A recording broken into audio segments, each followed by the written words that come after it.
முட்டைக்கோஸில் சூப்பரான evening snacks எப்படி செய்கிறதுன்னு பார்க்கலாம் வாங்க.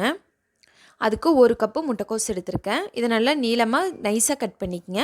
ஒரு பெரிய வெங்காயம், 1 ஸ்பூன் மிளகாய்த்தூள், 1/4 ஸ்பூன் மஞ்சள் தூள், 1 ஸ்பூன் கரம் மசாலா, 1/2 ஸ்பூன் மல்லித்தூள், 1/2 ஸ்பூன் சீரகத்தூள், 1/2 ஸ்பூன் சால்ட்டு, கொஞ்சமாக பெருங்காயத்தூள், 1 ஸ்பூன் இஞ்சி பூண்டு பேஸ்ட், 1/2 கப்பு கடலை மாவு.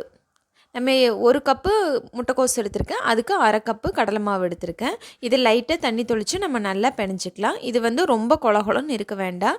முட்டைக்கோஸ்லேயும் ஆல்ரெடி ஈரப்பதம் இருக்கும், அதனால் நீங்கள் லைட்டாக தண்ணி தெளித்து இந்த மாதிரி நல்லா பிணைஞ்சி வச்சுக்கலாம். இது ஒரு 10 நிமிஷம் ஊறினதுக்கப்புறம் எண்ணெய் நல்லா காஞ்சதுக்கப்புறம் சின்ன சின்ன உருண்டையாக உருட்டி போட்டு எடுக்கலாம். நம்ம அப்படியே உதுத்தியும் எடுக்கலாம். இப்போ பாருங்கள், லைட்டாக கலர் சேஞ்ச் ஆனோடனே அதுக்கப்புறம் திருப்பி போடுங்க. இப்போ சூப்பரான முட்டைக்கோஸ் பக்கோடா ரெடி. நீங்களும் ட்ரை பண்ணி பாருங்கள். என்னோடய சேனல் பிடிச்சிருந்தா மறக்காமல் சப்ஸ்கிரைப் பண்ணிக்கங்க. தேங்க்யூ.